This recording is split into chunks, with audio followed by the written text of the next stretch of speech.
Anong mensahe ang kailangan marinig ng mga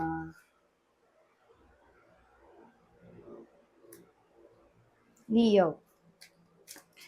Mula August 16 to 31, 2024. Pwedeng nangyayari na to, mangyayari pa lang. Kung hindi man para sa inyo itong magiging reading, baka para sa someone na malapit sa inyo. O sa someone na nakilala nyo mismo. Baka may lumabas na gender mamaya. Gawin nyo na lang energy, katulad nito. Masculine at feminine. Energy. O pwede rin naman huwag nyo nang pansinin yung gender. As long as tama naman yung sitwasyon sa reading. Ganun na nga lang. Huwag nyo nang pansinin. Yung gender. Ngayon, tatlo yung deck natin dito.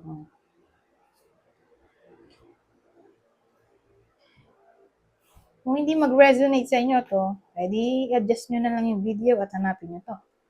Kung hindi pa rin, dito. Ito na yung pinakahuli. Last resort. Okay? So, magsimula na tayo.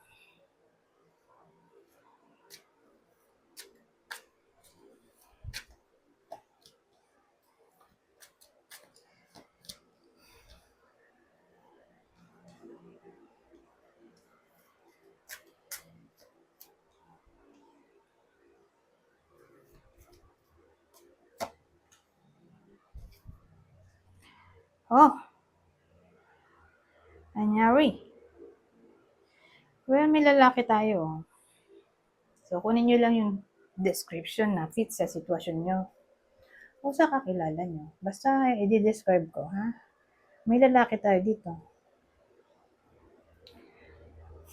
Pwedeng 60 years old and above na to.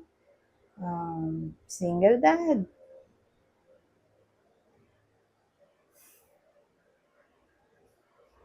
Single dad. O pwede rin namang may anak siya. Pero wala siyang care doon sa anak niya. Hindi siya marunong magsustento ba? Hindi good provider. Pangit na ehemplo na tatay, hindi good role model. Palaging wala. Ayun o, palagay. Absentee father.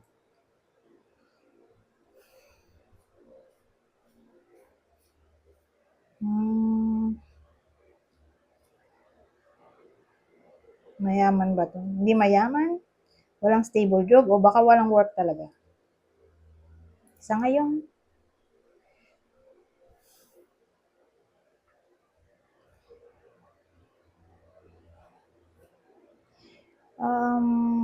pwede rin tong masama ugaling tatay o partner, abusive, pwede rin.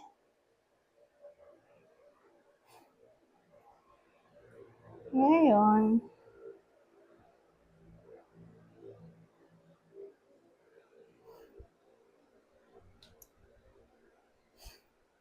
pawala-wala siguro to, itong lalaking to. Na para bang ang gusto ng iba sa inyo ay karmahin siya. Ganun para bang ito yung ambition ng iba sa inyo, karmahin to. O, ewan ko, for some reason, gustong-gusto talaga ng iba sa inyo na karmahin nga to. Dahil sa masamang ginawa sa iba sa inyo.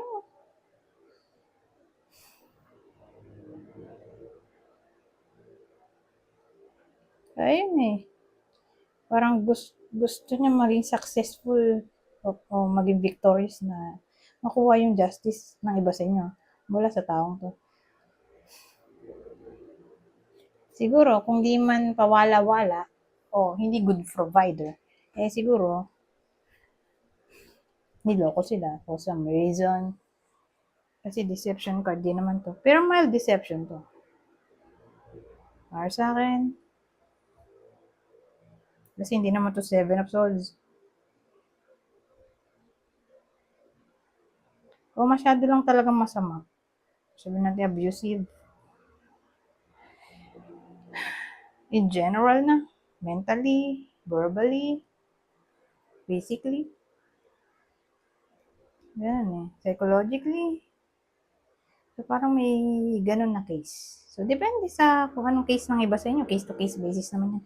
Basta, ang dating dito, gustong-gustong ng iba sa inyo na makuha nga itong karma, yung justice para sa kanila. Gusto nilang karmahin to. Anyways, ito yung partner ng Leo. Sa kwento na to. Libra.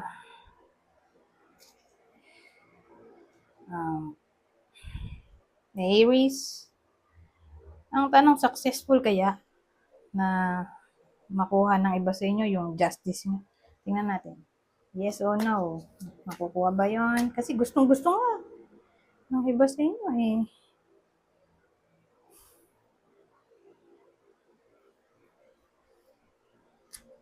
Tingnan natin. Yes or no?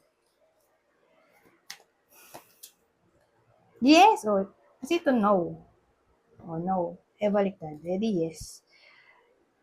So, mukhang yes ang sagot para sa iba sa inyo. Lalo na kung ito nga yung partner, Libra, Aries. Partner ng Leo. So, punta na tayo dito.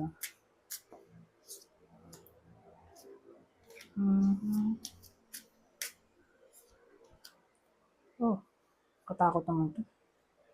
False. Ano yan? So, mensahe. At tingnan niyo yung tsura nito. Oh. Parang hindi mapagkakatiwalaan. Sa bagay, sabi din naman dito, false person. Baka makatanggap ang iba sa inyo ng mensahe na hindi ka panipaniwala o too good to be true. Huwag niyo pansinin. Okay? Baka kasi love scam din to.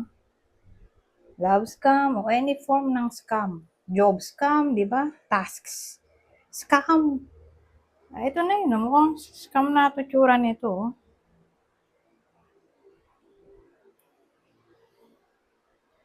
So, beware. Huwag basta-basta maniwala sa sabi-sabi. Lalo na sa form ng text. Written form ba? Text, chat, email. Ano pa ba written? Sulat. In general, ito parang invitation. Literal na sulat nga.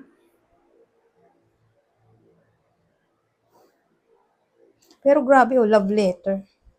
Kung love letter, mukhang ano na talaga, love scam. Love letter, false person. So, baka nga ma-love scam yung iba sa inyo. Beware. Wag masyadong magpapaniwala sa karelasyon siguro.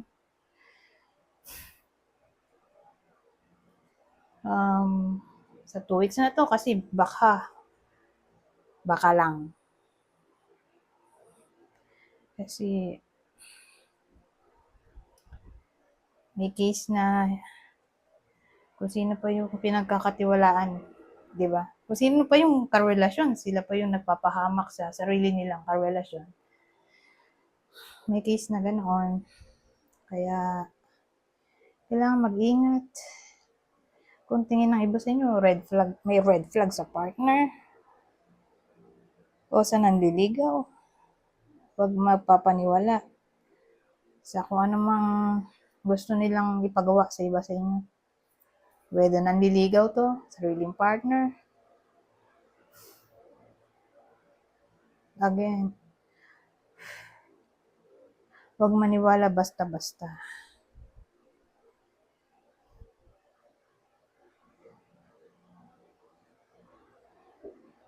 Text scam din, di ba? May ganun. Ito, text scam. O email na scam. Ano maisip letter? Yung product to. Authenticity ng product. Baka naman sa product to. Who knows? Baka nga scam product pala. Di pala authentic. False documents. False accusations.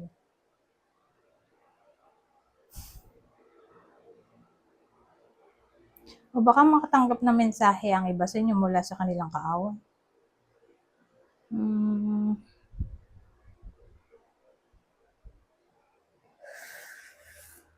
Iniisip pa akong isa, nakalimutan ko. Ano ba yan?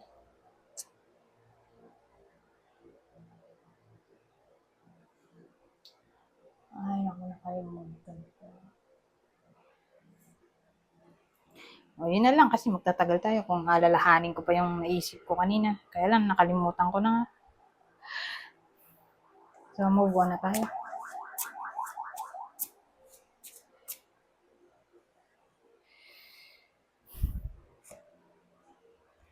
Abi, ano yun?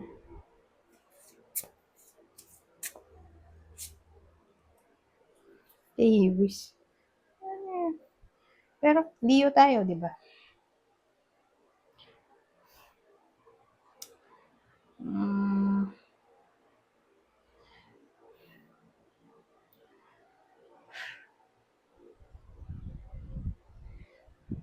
Excuse me.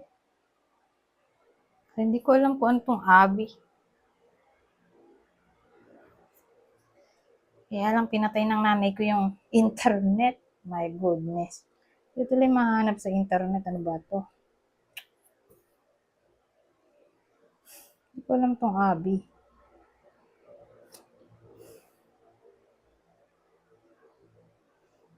Pero siguro tungkol sa pinto. Malaking pinto. Kasi yung picture.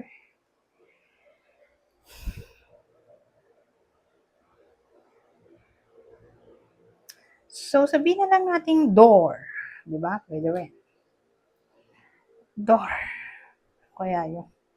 Kasi pag nakita ko yung door, ang naisip ko agad ay opportunity. Diba? So, who knows? Baka may darating sa buhay niya. Aries. Ang zodiac sign. Parang bang pag-welcome to, oh. Kasi bubukas. Parang gano'n. So, kung ganun man, sabihin natin nga gate o door.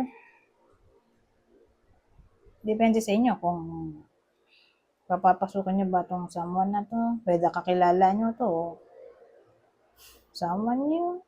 Pero may darating nga sa buhay nyo. Aries. O baka naman na napapansin ng iba sa inyo na mapapalapit sila sa someone na Aries. Pwede kakilala nyo to o magiging ka-close pa lang. Pero Aries ang zodiac sign. Pero kasi yung Aries ay pwede rin go-getter to eh. So kung may dumating na opportunity, grab lang. Di ba?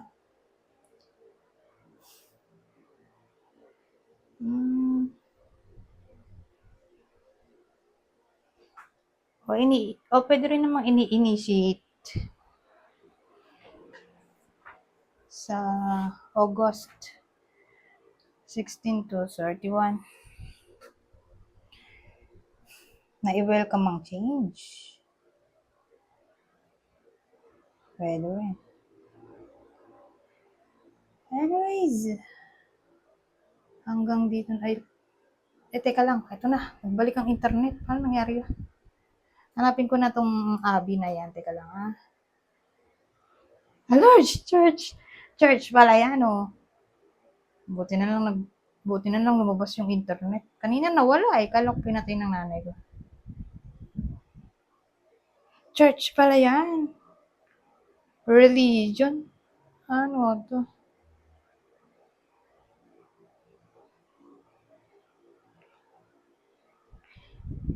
Wait lang, hanapin ko pa sa internet. Ano ba to? Wala akong idea. Abi. Building daw.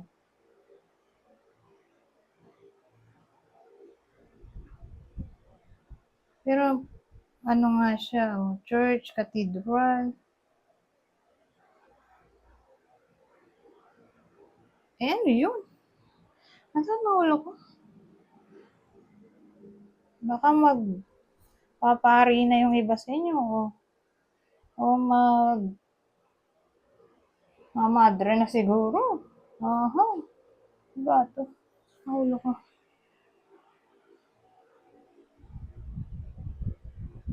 O baka naman magiging religious. Yun na lang siguro.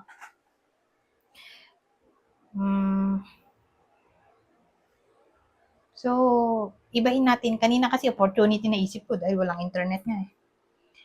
So, dahil alam na natin ang totoong meaning, gawin na lang natin religion. Magiging religious yung iba sa inyo. O ini-initiate na magbalik tanaw sa religion, mag-pay attention sa religion, bumalik ulit sa church, magsimba ulit, o initiate na magsimba nga. Well, rent. Kasi initiation to ng action Aries. O baka naman someone na kakilala nyo Aries, mapapansin nyo na magiging religious. O palagi nasa simbahan. Parang desire kasi to na maging religious. Parang yung attention, passion nandun sa religion. O spirituality na lang siguro. So religion, spirituality, pwede rin, di ba? So anyways, hanggang dito na lang. Totoo na talaga to. Goodbye. For now.